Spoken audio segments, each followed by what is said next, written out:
In a dramatic turn of geopolitical events, African leaders, spearheaded by Burkina Faso's charismatic President Ibrahim Traoré, have united in a rare show of defiance against former U.S. President Donald Trump, whose renewed interest in Africa has been met with cold resistance. With Trump's growing influence in the U.S. political scene and his potential return to the White House looming large, African nations have started preemptively crafting a united front, one that challenges decades of U.S. dominance and dismisses Trump's vision for Africa as outdated, exploitative, and tone-deaf.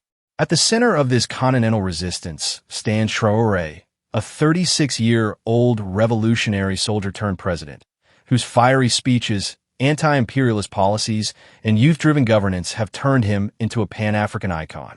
As many African nations reconsider their geopolitical alliances, Traoré has emerged not just as a national leader, but as the unofficial spokesperson of a new Africa, assertive, independent, and unwilling to bow to the West.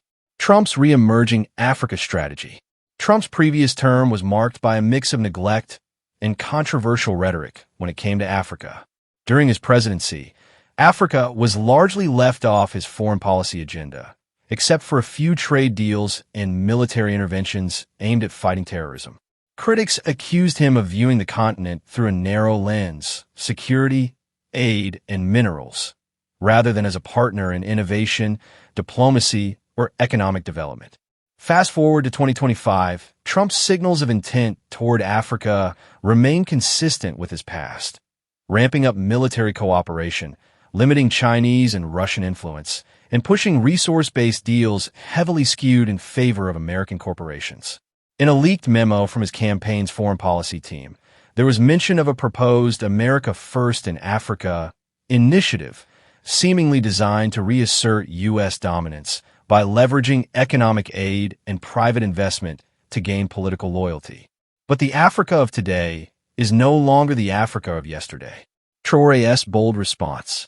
During a fiery address in Ouagadougou, Traoré dismissed Trump's Africa agenda as a neo-colonial script with a new title. He declared that Burkina Faso and like-minded nations would not entertain imperial dictates dressed in diplomacy.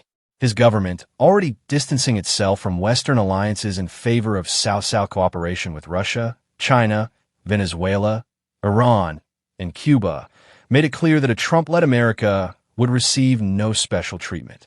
We are not pawns in someone else's game. Africa must rise and speak in its own voice, not one scripted in Washington, Paris, or Brussels, Traoré said during a Pan-African summit in Bamako, Mali. His words were met with cheers from delegates and millions of Africans online, many of whom are increasingly skeptical of Western intentions on the continent. Growing African support. Following Traoré's stance, other African leaders quickly followed suit. Mali's Huna government declared that U.S. bases would not be welcome unless renegotiated on African terms. Niger announced the end of existing U.S. drone operations on its soil, calling them invasive and exploitative. Guinea, Chad, and Central African Republic echoed sentiments of sovereignty and mutual respect. Even Kenya, long considered a Western ally, has recently shown signs of pivoting, with Gen Z-led protests demanding a total overhaul of foreign policy to prioritize African autonomy. For the first time in modern history, a continental resistance to U.S. influence is taking shape organically, not through pressure from China or Russia, but through internal conviction and youth-led movements fueled by social media and national pride. Pan-Africanism reborn. This continental rejection is also a rebirth of Pan-Africanism, with Traoré seen as its modern-day flag-bearer. Unlike previous African leaders who spoke of unity but rarely acted, Traoré has been proactive. Under his guidance, a Pan-African Youth Corps is being established to promote education, defense, and agriculture without foreign aid. A West African bank backed by gold and regional resources is in the works, set to rival Western financial systems. Plans for a continental digital currency are under discussion among a bloc of 12 African countries. There are calls for African social media platforms, telecom networks, and educational curricula free from foreign ideology. In many ways, What Traoré and allied leaders are rejecting is not just Trump, but the entire architecture of Western dependency that has lingered since colonialism. Trump's reaction and U.S. concerns. According to insiders in Washington, Trump was reportedly irritated by Traoré's remarks, branding him as a puppet of Moscow and Beijing.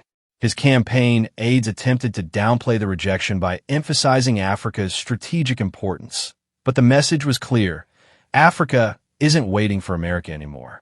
U.S. defense analysts have also raised alarms over the shrinking American footprint in Africa, especially as Russian private military groups, Iranian tech experts, and Chinese infrastructure firms continue to fill the vacuum.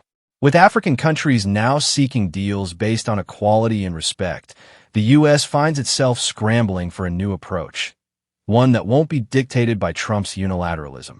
The youth factor, Africa's power engine. What Western leaders like Trump fail to recognize is the generational shift in Africa. Over 60% of the population is under 25. This digitally connected, politically aware generation, known as Gen Z Africa, no longer views the West as the future. Instead, they idolize leaders like Traoré who reflect courage, patriotism, and independence. Social media has turned politics into a battlefield of ideas, and Traoré's rejection of Trump was quickly transformed into a Pan-African rallying cry. Hashtags like #WeAreNotYourPawns and #Traoré Speaks for Us trended across the continent, reinforcing the emotional and ideological divide between African youth and Western policymakers.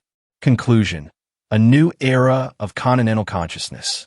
Traoré's refusal to entertain Trump's Africa overtures may be symbolic, but it is also historic. It marks a clear departure from decades of quiet compliance and signals a new era of assertive African leadership. As more countries realign their priorities, demand mutual respect, and foster internal growth, the continent is poised to become not just a battleground of global influence, but a leader in shaping its own destiny. Whether Trump returns to the White House or not, Africa's message is clear. You do not get to decide our future anymore.